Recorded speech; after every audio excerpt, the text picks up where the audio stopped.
Hello, how you guys doing? This is IV here. This is the very first episode of the High Honors podcast. What we are going to talk about on this podcast ranges from entertainment to personal development. We're going to be talking about the cannabis industry. We're going to be talking about music.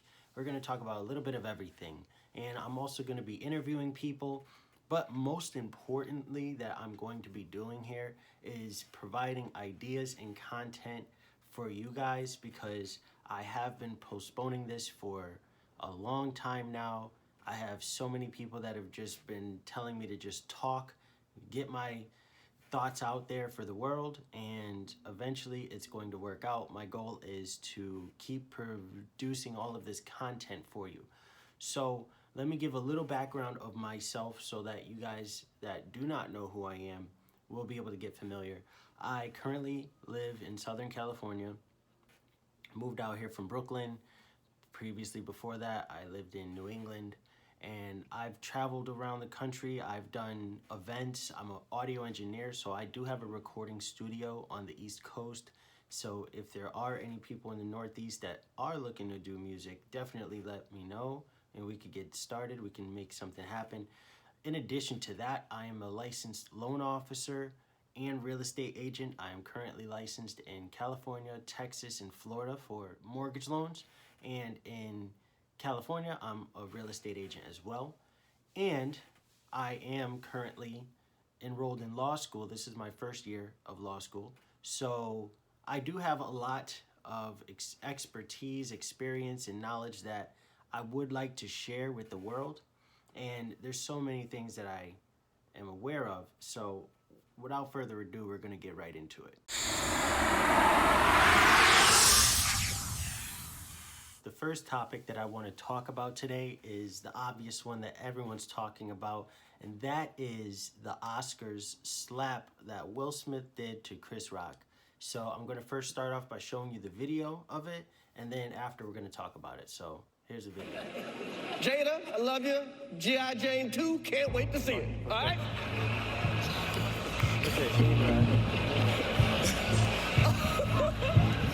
That was a nice one. Okay. I'm out here. Oh. Watch closely. You're about to experience a nigga moment. Richard.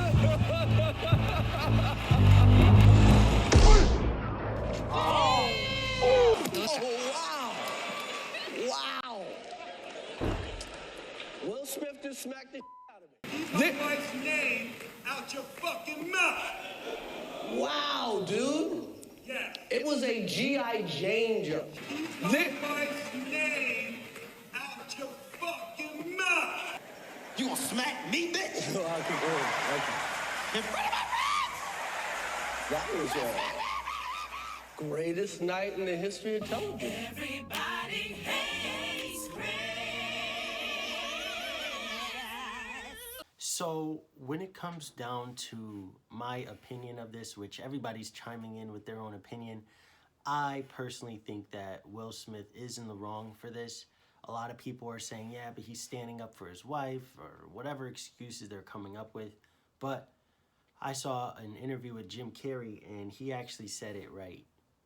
You can't respond with physical violence by someone who just said something with words.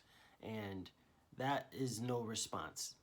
Nothing professional, especially at the Oscars we're talking about. This is the Oscars. This is not the Grammys. This is not like MTV Awards, Kids' Choice. This is the Oscars, like where you have the elites, the elite of Hollywood in there. None of these people have ever even been exposed to violence, let alone know what to even do.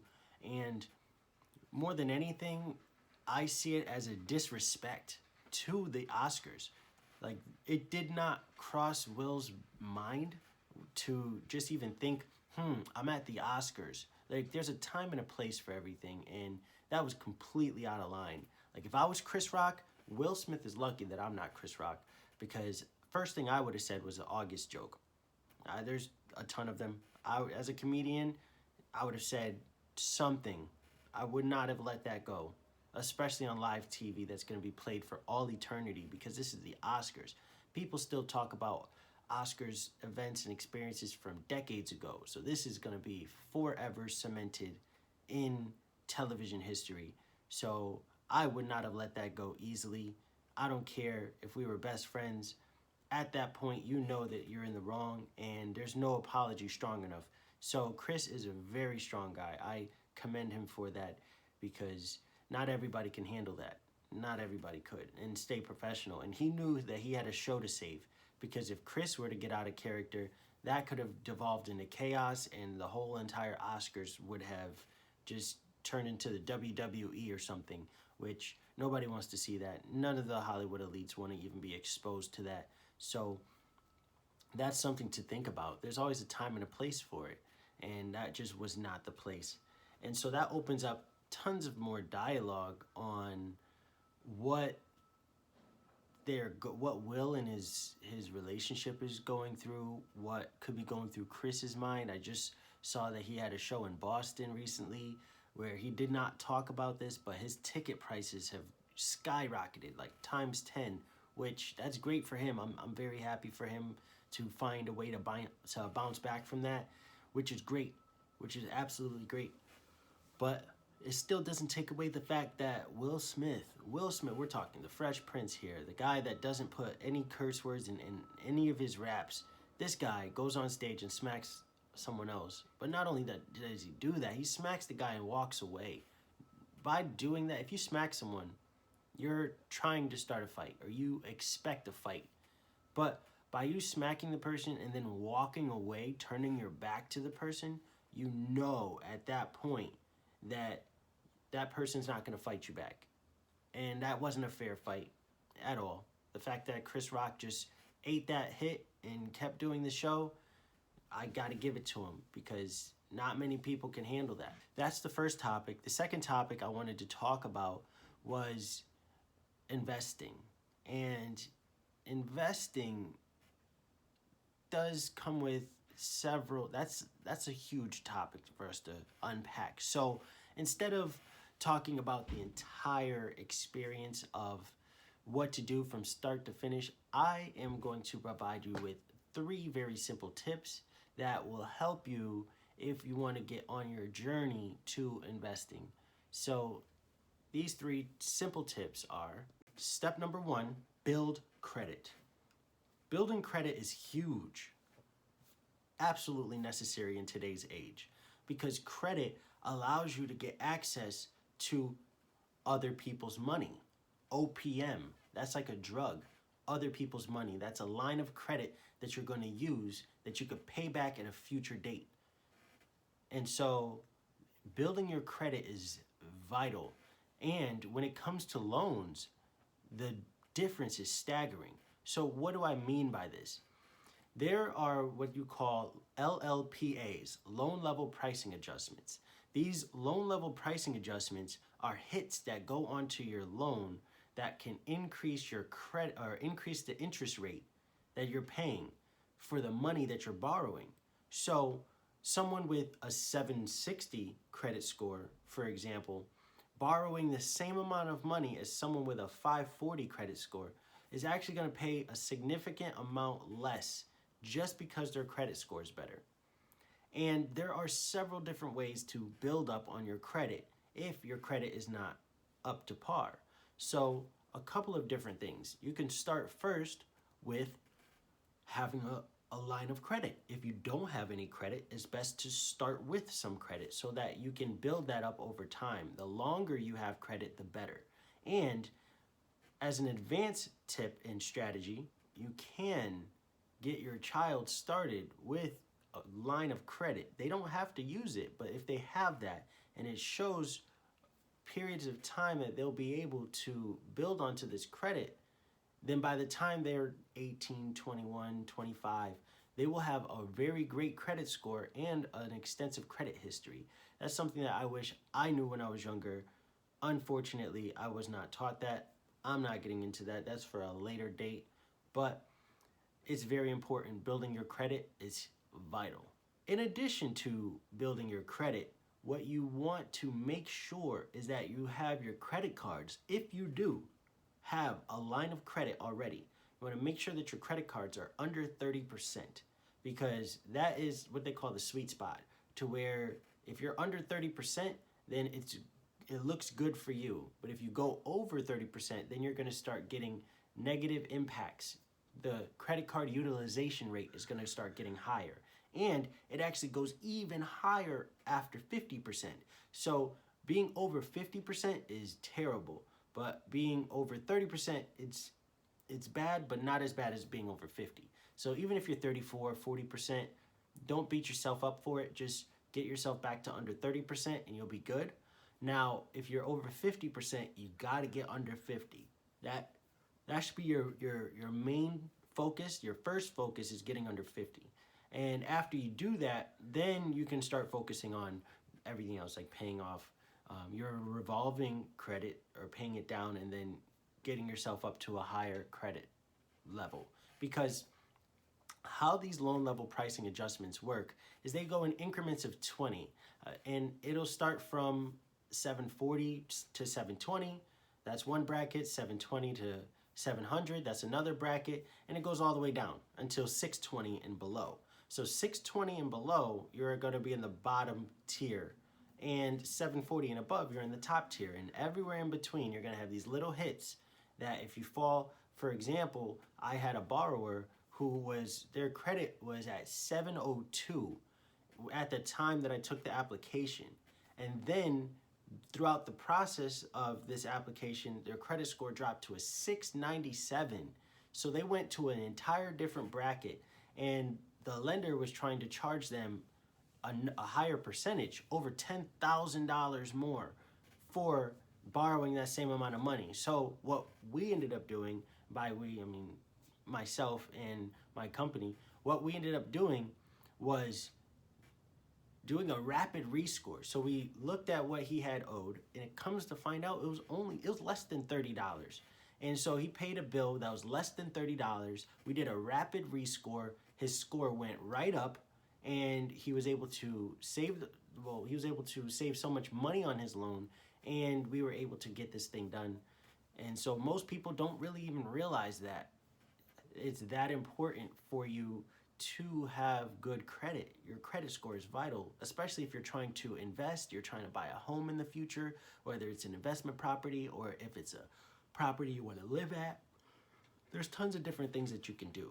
So in addition to that, you want to keep in mind that your credit score is also very important for investments. Now, I have a potential borrower looking to get a property. Her credit score is below 640, which the higher your score, the more access to programs you get. And in this case, she would have to, for her investment property, she would have to put down 30%. However, if her credit score was over 640, she would only put down 20%. So I'd done the numbers. It came to about $15,000 to $20,000 difference in the property she wanted, all from having a higher credit score. And her score wasn't that bad. It was off by about 10 points. So it was in the general ballpark, but you have to get over those thresholds. The second step to investing is called building equity. Building equity is huge. And I say this is huge because a lot of people do not understand what equity is.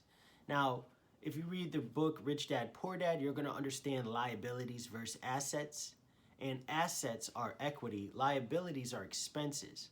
So having equity is vital for investing. So this is what I tell people. Buying a house is better than renting, because what you're doing is you're paying a mortgage instead of paying rent. By paying rent, the money is going straight into a paper shredder. Say you rented a place and you lived there for 5 years and you decided to move away. Well, all the money that you spent in that 5 years just went in the paper shredder. It's gone. You're not getting it back. However, if you paid for a mortgage during those 5 years and then you wanted to move, well, you built up 5 years worth of equity. Even if it's $1,000 times $12,000 times 5 years, that's $60,000 in equity that you have in whatever property that you're owning at the time. So I often help people, for example, college students. They're going to stay in a dorm. They have to pay rent at this dorm. That's understandable. You have to do it. I'm a college student myself. And paying rent at the dorms is fine if that's what you could afford. However, if you're able to get a condo that is in the same area, you just get the condo, you pay the mortgage on that condo for the 4 years you're gonna be there, or if it's longer, and if you're gonna move out, just move out and you can sell the condo, get all of the equity back, and there you made your money back. So that's just a very simple example of how equity works for you. A lot of people focus on liabilities. They focus on their expenses, how they can look rich instead of be rich. And my goal is to be a financial advisor for people who are looking to really have their piece of the American dream. The American dream, buying a property. One of the 3 major necessities in life: food, clothing, shelter. So I'm helping out with the shelter portion of this, getting people into a home. And oftentimes the home is the biggest investment that people are gonna make. So it's my job to help people understand that process, to help give advice, to come up with a creative financial plan for you through your home. So I hope that was very informative for you guys, and I have tons of more information. You guys will be getting more information to you through your emails. If you don't already have the email list, if you're not a subscriber to the newsletter, fill out your email information. There will be a link somewhere and you will be able to fill that out, and we can keep you up to date on everything. In addition, I do want to talk about how equity impacts your investment opportunities. So going back to the $60,000 that I was talking about earlier, if you rent it out for 5 years, you were paying $1,000 and you built up this equity. So what people do is they get a refinance. Before getting into this, I didn't, by this I mean, before becoming a loan officer, I did not know what a refinance was. However, it's very important. Say you already own the home and you wanted to pay down some of your other expenses that you probably have ran up some credit card bills that are very high, and you want to pay those down. What you can do is you can refinance your home, which means start the loan over again and take money out, take equity out of your current home and use that as a tool to help your overall credit. So say you're paying credit cards at 25%, 20% interest, and you have $10,000 worth of credit cards that you owe. Well, what you could do is, instead of paying that 25, 30% interest, you can refinance your home, take the money out, pay that off with the money that you've taken out, and then boom, you have lowered your expenses overall, and you're able to then build your credit up even more.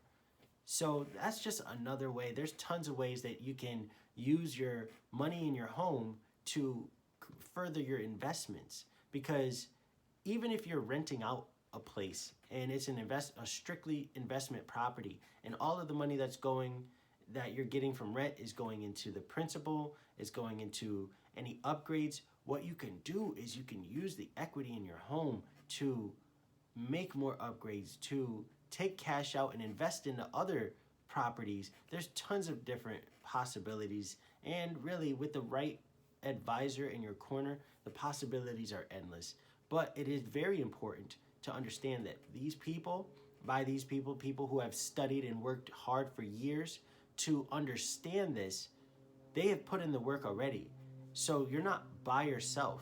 You have someone there who is experienced and can help you come up with a plan. Because if you don't have a plan, you're not going to get where you want to go. Because where are you going? You don't have a direction. Without a plan, you don't have a direction. So that is topic number 2. The third topic that I want to share with you guys for investments is very simple. You just have to build the courage. Build the courage to say that you can do it. Build the courage to believe in yourself. because I often get people who are afraid of the unknown. They want to make investments, but they don't know where to go, probably have gotten scammed before by someone, or they're just afraid and think that they cannot do it. However, there are people who are not afraid that are taking these chances and that are winning big. So it's very important to believe in yourself. You deserve it. Do not count yourself out, because it's important for you to have that courage to take that step into being an investor, being someone who is creating a passive income for yourself and for your family. So I broke down an entire economic plan for one of my borrowers where she was going to refinance her home, take out some of that money, put it towards buying a multifamily investment property where it would be a 3-family, charge the rent times 3. The first rent was going to pay for the entire mortgage. The second rent was going to pay for the mortgage that they were living at. And then the third rent was going to go towards any extra expenses. Now, anywhere across the country, you're going to notice that the rent is going up. And oftentimes the rent is higher than the actual mortgage. And it's crazy, but that's just the way it is right now.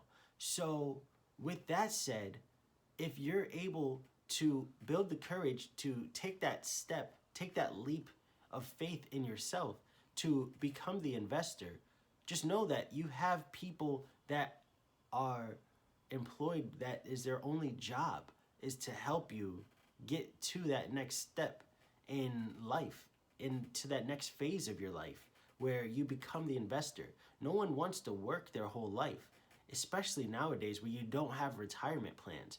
401ks are now 201ks. That's actually the Social Security benefits may not even be around in the next 50 years. So the younger people especially are going to have to come up with ways to create this passive income stream, because if not, you are going to be hurting economically. And in the words of Zig Ziglar, money is not everything, but it is up there near oxygen. So if you do not have money, you're going to be in a very tough position. So it's vital, absolutely vital, for you to have that courage to step out of your comfort zone and make the necessary sacrifices that it's going to take for you to build your credit up and build up some equity so that you can make the proper investment moves. And the third topic, you want to build up the courage, because building up the courage in yourself is very important to you taking the very first steps. If you don't believe you can do it, you're not going to take the steps necessary. So by believing in yourself, you're going to take the necessary steps, and by taking those necessary steps, you are going to change your life for the better. Just know that, trust the process, and work with someone who is experienced and willing to help you out. And those are the 3 topics that I wanted to share with you today. In addition to everything that we talked about, this is the very first podcast. As mentioned, I just want to keep going and just talking and talking for days. I can do that all day. But what I will be doing is I will be having interviews with people that are musicians, entertainers, fashion designers, politicians. I will be talking to a lot more people, but my main goal is to give you guys all of the content possible and just keep flooding you guys with content. As mentioned, I am a licensed real estate agent in California. I'm also a licensed loan officer in California, Florida, and Texas. So if you are looking for any properties, you're looking for any advice, feel free to hit me up, message me. I also do music and entertainment. I'm studying law at the moment. So there's a lot of great opportunities that I have for people that I'm going to be working with now and in the future. And I just want to say thank you guys for getting this far into the video. If you guys got to this point, I know that you're serious. I know that you guys are willing to take the necessary sacrifices to improve your life because you're seeking out the information. So congratulate yourself for even getting this far into the video. Like I said, I truly appreciate you. And if there is anything you guys ever need, just leave a comment. Subscribe, please like and subscribe so that you guys can get more content. And as mentioned, it's going to be all over the place. It's going to be a little bit of this, a little bit of that. And that's what makes it the entire experience that you guys are about to have. It's a long ride, so buckle up. Talk to you guys soon.